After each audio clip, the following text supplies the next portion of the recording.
All hits all the time. Star 98.3, 731. Good morning, everybody. Welcome to the show. Good morning. And in studio, bing, bang, boom. Look at this. Bringing them in, learning all about the candidates. We have Mark Fisher, who is running for 27C, District 27. Delegate for 27C, which is, what is that, just Calvert, Mark? It's just Calvert County, yes. It used to be a little bit of Prince George's, didn't it? It used to be, it was still Calvert, 27C, but of course they've changed the districts. Right. Gerrymandered them pretty well. Oh, Okay. All right, then. Yeah. right. So you are a delegate, and you would like to continue on in that role. What are some of the things that you're looking to achieve? Let's say you get sent back to Annapolis. What are you looking to get done this term? Sure. Well, you know, I'm a blue-collar boy, born of parents that were in the body shop business. Mm-hmm. And the thing that really touches me about this state is that we have lost 38,000 middle-class households in the state of Maryland. And this is the Pew Center that has reported this. From when to when? Basically from the last 8 years to 9 years. And that's extremely important because if you're losing middle-class households, then obviously government is not doing something right. Well, people say the same thing. When I'm out doing events and things, and I'm not running for anything, but people will talk and say, well, this is what's going on, this is what's bothering me. Consistently, what I hear from people is the tax system in Maryland is too much, and we can't afford to live here. So as soon as we retire, we're gone. Mm-hmm. That doesn't, and this is my opinion, that doesn't seem to be resonating with Annapolis. They either believe that's not happening or they don't care.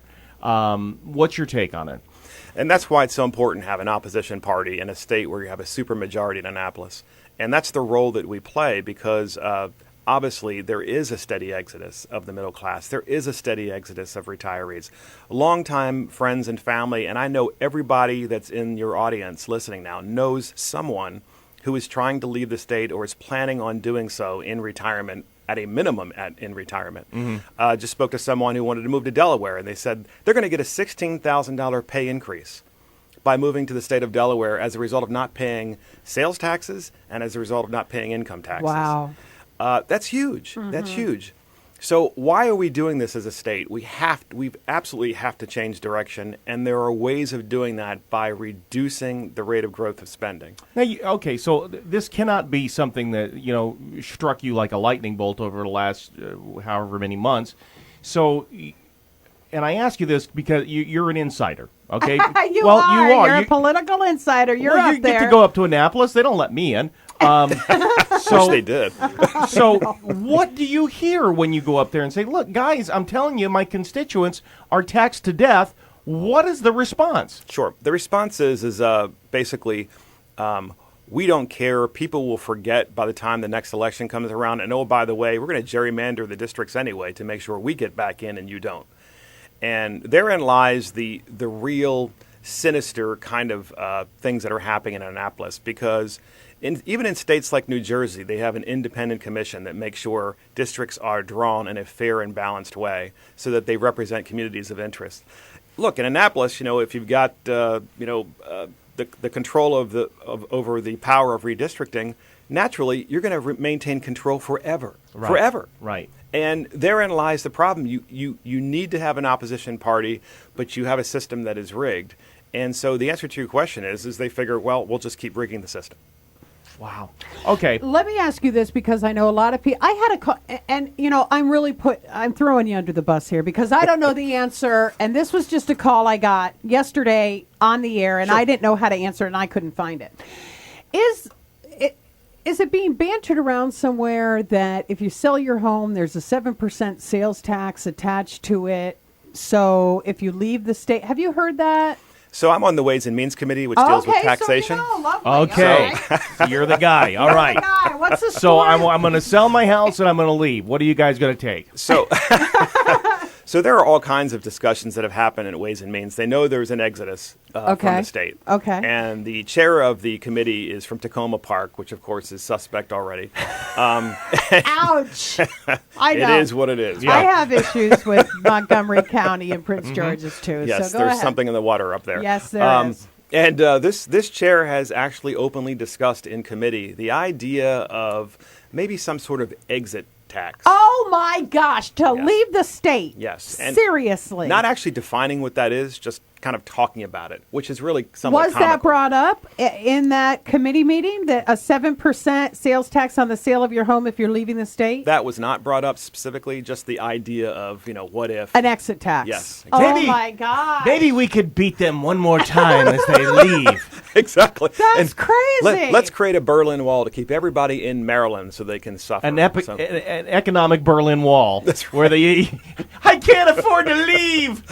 Let me ask What a wonderful place. Let me ask you this too, since you are up in Annapolis. I want to know, what is the deal with not the deal? What's the situation with the wind farm over in Somerset County? Is that dead? Is that done?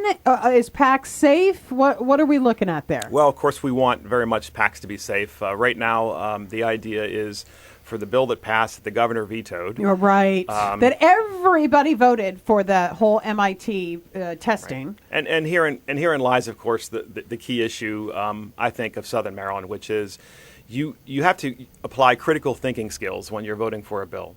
I mean, do we want renewable energy? Yes, of course we want renewable energy. Do we want it to the point that it basically pushes jobs out of Pax River and maybe eliminates one of their primary missions, which is the Atlantic Test Range? Of course we don't want that. Right. So the next legislature is going to have to basically override the governor's veto to make sure that this study can move forward and we can protect jobs at Pax River. And don't you see that happening, since everybody voted for it anyway from the very beginning? Talk about getting together as a whole assembly. Everybody voted for it. Well, What? actually, no. It was really interesting because Montgomery County did not like the bill that protected Southern Maryland. Oh as my you can gosh, probably imagine. Montgomery County. Well, I'm sorry, Montgomery County, that we can't all have every transportation thing that comes down the pike, your purple lines and your $1 million homes. Well, keep in mind this too. This is the thing when you talk to Montgomery County. You say, hey, look, do you realize that when you put up a wind turbine, that you actually have to get a permit from the feds that allows you to kill birds, including migratory birds. Exactly correct. Yes. So, let's once again apply critical thinking skills and say, is this truly renewable? What are the downsides? And there are clear downsides. So Montgomery County hates birds, migratory birds. They hate Canadian geese. Okay, That's what it is. Can I, I'm Mark? so I'm gonna steal a little bit of your campaign time here to vent. Sure. Oh no! Oh gosh. I drove through Leonardtown yesterday, and I by the time I got through Leonardtown, I was ready to choke the next person I saw. Why? Here, because it's a mess. Oh, they're It's paving. an absolute. They're paving. But put a pin in that. Okay. And let me address this, because this is something that I believe. This is a stinky onion that nobody wants to talk about. So let me be the one to say it. This sham that is going on our roads needs to stop.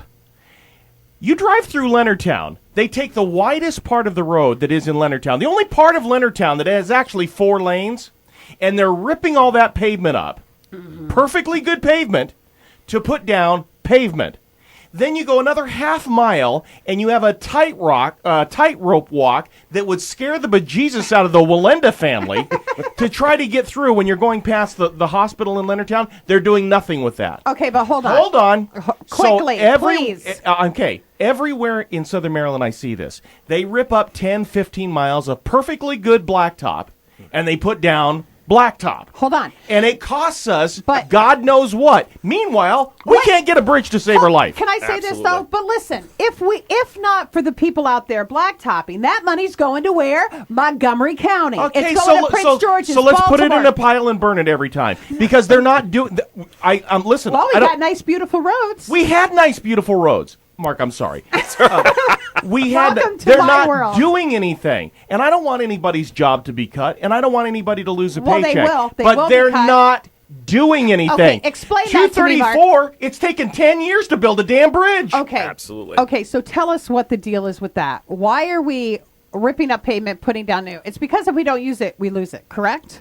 I suspect, I'm not entirely positive about that. I can just only say that what we have is a governor and a lieutenant governor who's now running for governor who continues to transfer money out of the Transportation Trust Fund and pay for other things. So there's that. And then there are also their priorities. Their priorities seem to always be mass transportation by building, obviously, the various additions to ICC, the Purple and- Line. Yes, But forth. and here's the thing that I feel But about the bridge has to be replaced. Look, the bridge is being inspected all of the time. And there's a reason for that. There's a really good reason for that. And I'm really hopeful that Larry Hogan will be our next governor and will fix that problem. So Is that on Has his he radar? talked about the bridge? I'm sure he has. Well, actually, what am I saying? He did come here, and in Southern Maryland did talk about that to absolutely replace the bridge. And look, we know that Larry Hogan's going to be a lot friendlier to Southern Maryland and the rural areas than an Anthony Brown. But having said that, we have to work with whoever is elected and make sure that the bridge is replaced. You know, we've been talking about that bridge for 40 years. Even the minute they had it built, it was obsolete. Everybody says that. Engineers say that. The minute they built it, it was obsolete because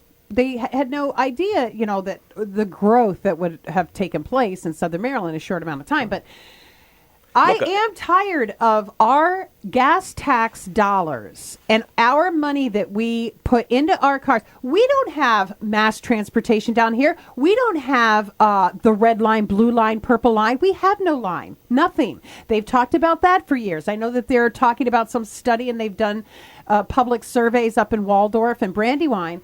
It's not going to happen. They don't know we exist on a map, but they'll take our money. Absolutely. They'll take our money and they'll give it to Montgomery County, Prince George's County, and Baltimore. And I say pitchforks and torches. I'm sick of it. I'm sick of being ignored by Annapolis. I really am. And you're part of Annapolis. And I know you're doing, the Southern Maryland delegation is great. But how do you win these fights, Mark? How do you win it? Sure, we need a Larry Hogan in the governor's mansion. Without question, we do need that. And we also need a lockbox in the Transportation Trust Fund. All right, let's talk about which that is something that we've argued about for years. What about the amendment? Is that going to solve it? The amendment, if everybody votes for question 1, they vote for the constitutional amendment? It's a great question. This amendment, so many people have asked me, what about this amendment, this so-called lockbox? Well, this amendment is already happening. I mean, essentially, if this amendment were to pass, the supermajority in Annapolis could raid the Transportation Trust Fund anytime they wanted to. Okay, so walk me through this then slowly. Why even have it on the ballot? It's so If we go in discouraging. there and we say we want a lockbox, that is giving them a key to a lockbox? Exactly. You see, this is well what we- said. Well said. It is a lockbox, but you're giving the key to the supermajority to unlock it. Okay, so here's... Swear to God, when did we go through the looking glass? Listen, here's what we're talking about, okay? So when you look at your ballot, no matter what county you're in, when you look at your ballot, okay, for Charles County, you're going to have 3 things. But I think for the Calvert and St. Mary's, you'll have 2 items, and those are constitutional amendments. The first question that you're going to vote for is the transportation lockbox for the transportation fund. So politicians can't just take and give to Save the Bay or build, low-income housing or whatever the case may be. It goes just for transportation. And you're saying if you vote yes on that, you're just voting for what's already being done. If you vote no on it, then you don't care about... it's the old game your older brother used to play, heads I win, tails you lose. That's exactly right. It really is that kind of a question. And each and every year, a lockbox constitutional amendment is put forward, and every year it is killed.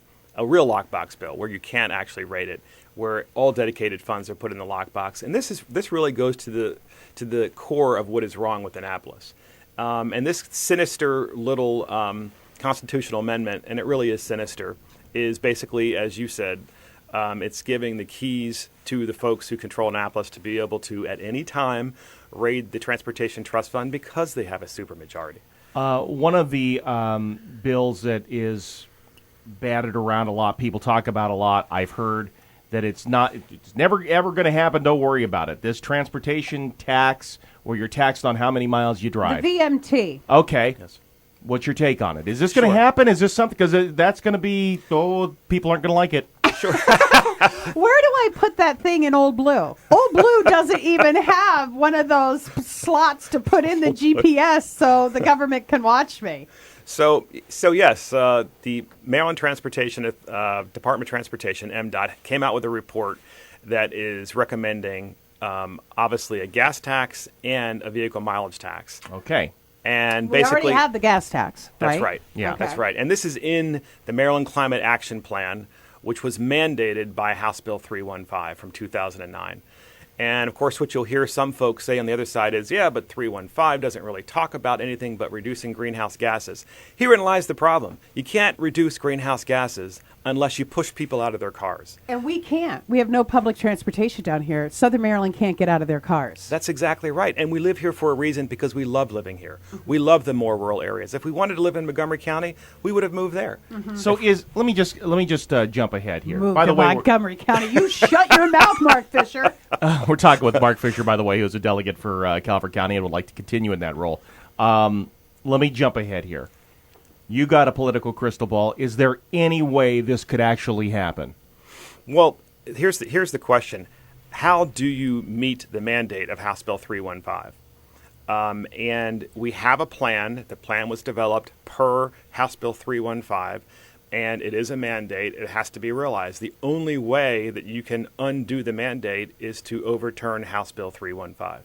So the 315 says this is the standard that we want to reach. That's and right. the standard And- is by 2020, 20% reduction of 2006 Greenhouse gases. greenhouse Okay. gas. That's right. And I got that from Mark. I didn't know that on my own. So even though I would have 315 found it out later. 315 says we want to get to this level, whatever that level is. And everybody said, oh, that's fantastic. Let's do that.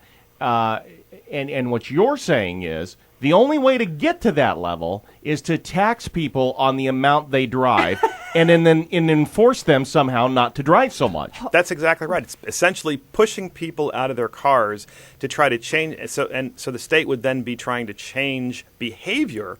And of Hello, course, cigarette tax. right. And That's of course, worked. of The course- cigarette tax has worked, though. People aren't smoking as much. Well, there's no way I would ever support a VMT, of course. And herein lies the problem. There are lots of people in the state. That bill overwhelmingly passed in 2009, House Bill 315.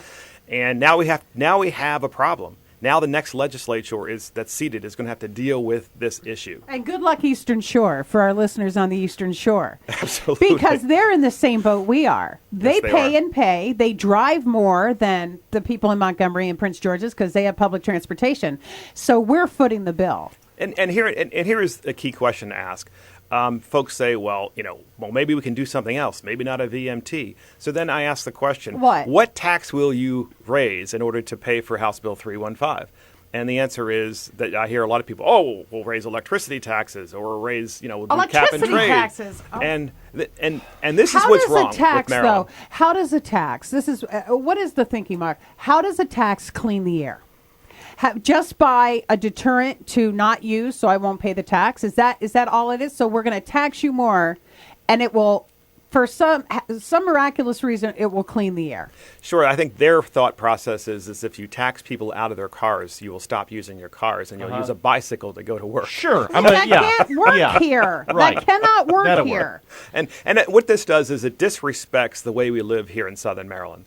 We live here for a reason. We want to use our cars. We want to live in suburbia. We want a backyard with a grill and some space and so forth. If we didn't want that, we would move to Montgomery County in a townhouse project or in condominiums where, that's primarily what you have in much of Montgomery County or in the city itself. That's not what we want. We choose to live here, and I don't think government should have the right to tell us where we live, and I don't think government should have the right to tell us how far we can or cannot drive. Okay. So before we let you go, Mark, is there anything out there that you'd like people to know before they go to the polls on November 4th? Sure. There's an absolute role for the opposition party in Maryland, and that is to try to bring common sense back to Annapolis. Now, you've that said is that our role. You said that term. I don't want to sidetrack it. Opposition party? Opposition You party. don't like that term? Well, I don't have a preference one way or the The other to it, but Republicans are the opposition Yes, they because are. the Democrats are ruling Supermajority. the Yes. Yes, we are. Supermajority. Look, yeah, but there, I know with some people that immediately has a negative connotation. Yeah, opposition party. Opposition, Fighting. uncompromise. These are buzzwords that people go, Bullying. oh, so you can't work with that guy. He's opposition. He's negative. Sure. So what is the opposition party? Sure. The opposition party, basically, we've had 8 years of O'Malley Brown, and now we have Brown running for governor. And they've raised taxes 40 times. And I really do think that word applies now because of the exodus of Marylanders, the fact that we have tens of thousands of people who are falling out of the middle class. All of these things are extremely important because when O'Malley was elected, he said he was for the middle class. Well, that's not what's happened. When you raise sales taxes, obviously you're hurting the middle class and you're hurting the poor. When you raise income taxes, you're hurting the middle class, you're hurting the poor, you're hurting retirees. And when you do it 40 times, there's no doubt you're hurting everybody. All right. And so our role is to try to change the direction in Annapolis and make the state more friendly for retirees and more friendly for small businesses and more friendly for the people who are getting up every day and commuting to work and trying to raise their families. And they just want government out of their pockets. They want government out of their lives. They want to be able to live their lives without constantly being told what to do. And I am the candidate to make sure that happens. All right, listen, his name is Mark Fisher. He is running for delegate 27C, which is Calvert County. If you like what you're hearing, remember his name when you go to the polls. Mark, thank you for coming in today. Thank you for having me, guys. Thank you, Appreciate Mark. it so Sure. much. Always a pleasure. 9 minutes in front of 8 o'clock. Let me check the road, see what's going on. Thank you, guys.